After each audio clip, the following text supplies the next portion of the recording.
अगर आप भी चाहते हैं राणा प्रताप ऑफिशियल के सारे ऑडियो वीडियो आप तक पहुंचे, तो हमारे चैनल को सब्सक्राइब करें और बेल आइकन जरूर दबाएं। धन्यवाद।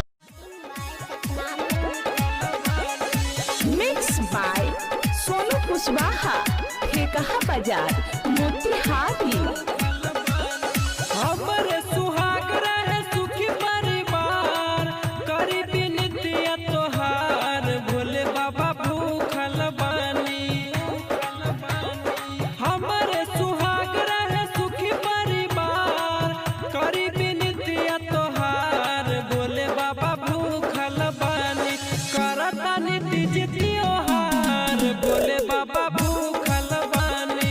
करतानी तीज त्योहार, भोले बाबा भूखल बानी। मिक्स बाय सोनू कुशवाहा, ठेकहा बाजार, मोतिहारी।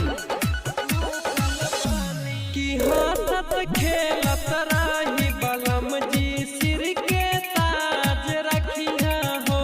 तराही सातो जनमवा, साथ से नूर के लाज रखिया हो।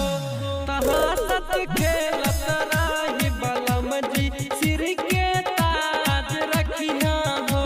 तराही सातो जनमवा, साथ से नूर के लाज रखिया हो।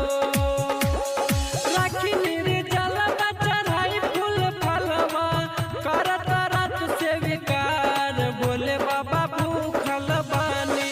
करतानी तीज त्योहार, भोले बाबा भूखल बानी।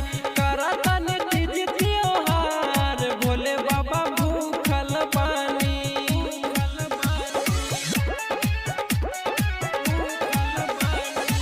मिक्स बाय सोनू कुशवाहा, ठेकहा बाजार,